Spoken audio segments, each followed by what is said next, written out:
সেদিন সন্ধ্যার পর গিয়েছিলাম একজন পুষ্টিবিদের কাছে, যাকে বলে ডায়েটিশিয়ানের কাছে।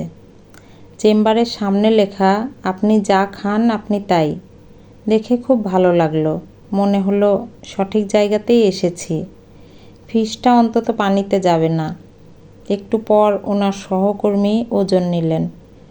ওজন কাটায় কাটায় 120 কেজি। না, এর একটা বিহিত করতেই হবে, মনে মনে নিজেকে বললাম। আরও আধা ঘন্টা পর ওনার সামনে বসে নিজেকে মনে হচ্ছিল একজন আসামি। উনি আমাকে বেশ অনেকক্ষণ করুণার চোখে দেখলেন। বুঝতেই পারলাম ওনার চাহনিতে। কেন এসেছেন? জি, খাওয়া না কমিয়ে কিভাবে ওজন নিয়ন্ত্রণে রাখবো তা জানতে। বলতে যা দেরি, উনি শুরু করলেন একটা ফর্ম নিয়ে, ক্যালোরি নিয়ে আমার সঙ্গে খেলা। প্রথমেই ভোরবেলা, বলুন সকালে কি খান? জি, প্রথমে দুধ চিনি দিয়ে চা আর বিস্কুট, মাঝে মাঝে রং চা। দুধে মিল্কোজ, চিনিতে সুক্রোজ, বিস্কুটে গ্লুকোজ। হররোজ এসব দিয়ে আপনি দিন শুরু করেন, এগুলো বাদ দিতে হবে। চা বিস্কুট বাদ? না না, সব বাদ দেবেন কেন? দুধ চিনি চা আর ওই বিস্কুট বাদে বাকি সব পান করবেন। তাহলে বাকি কি রইল? কিছুই তো থাকলো না। কেন? বেশ জোরে বললেন উনি।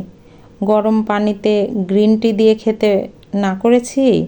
ওটা খাবেন, গ্রিন টি শরীরের জন্য খুব ভালো। ঠিক আছে।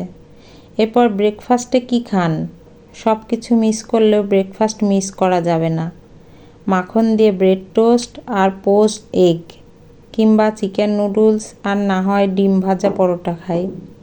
পাগল, ব্রেডে সোডিয়াম আর সুগার, মাখনে স্যাচুরেটেড ফ্যাট, সকালবেলাতেই এত কার্বো, প্রোটিন আর তেল, প্রশ্নই আসে না এগুলোর। তাহলে জাপানি স্টাইলে রামেন? এতেও হবে না। তাহলে রুটি বেগুন ভাজা? রক্তে বেশি কোলেস্টেরল যাবে, এও চলবে না। সাদা রুটি আর আলুর দম? কি বলেন, সে তো কার্বো কারখানা। তাহলে আপনিই বলুন। ভুট্টা খান, তবে ওটার দুধ খাবেন না। ডিটারজেন্ট থাকে, লিভার শেষ হয়ে যাবে। ফলের জুস খাবেন, কিন্তু তাই বা বলি কী করে? কার্বাইড দেয়, পেস্টিসাইড ভর্তি। আচ্ছা বাদ দিন, এবার লাঞ্চ। দুপুরে কি খান? ডাল ভাত মাছ মাংস সবই খাই, এই যখন যা পাই আর কি। খবরদার, দুপুরে ভাত খাওয়া যাবে না, হাই ক্যালোরি। ডাল বেশি খেলে ইউরিক অ্যাসিড আর ক্রিয়েটিনিন বাড়বে। সবজিতে বিষাক্ত সব পেস্টিসাইডস আর রং। মাছে ফরমালিন, মাংসে কোলেস্টেরল, চিকেনে ভিটামিন ইনজেকশান, মশলায় রং, প্রসেসড খাবার তো খালি সোডিয়াম। তাই ভাবছি কি খেতে বলবো। যা বাবা, সবই তো বাদ, তাহলে খাবো কি? বাতাস খেয়ে তো আর থাকা যায় না। ঢাকা শহরের পলিউশন সম্বন্ধে কোনো ধারণা আছে আপনার? জি না, বলে রাগ করে ফিস দিয়ে বেরিয়ে পড়লাম।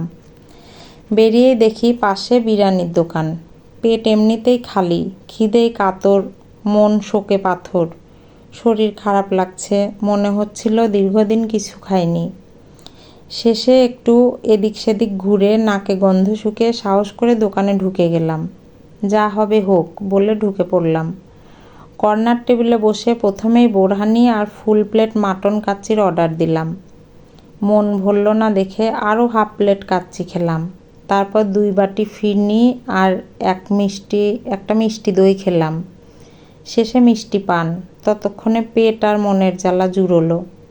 মনের শান্তিও ফিরে এলো। এখন অনেকটা সুস্থ বোধ করছি। বিল পেমেন্ট করতে যাব, ওমা দেখি উল্টো পাশের টেবিলে বসে একটু আগে সেই কনসালটেশন ডায়েটিশিয়ান। সামনে 2 ফুল প্লেট কাচ্চি, বড় 1 বাটি রেজালা, হাফ মুরগো মশাল্লাম, 2 বাটি ফিরনি, 1 বাটি দই আর বড় 1 বোতল বোরহানি নিয়ে মহা ব্যস্ত। সব কিছু একপাশে রেখে খাসির রানের হাড় সাটাচ্ছে। আজকাল সত্যি লোক চেনা খুবই কঠিন।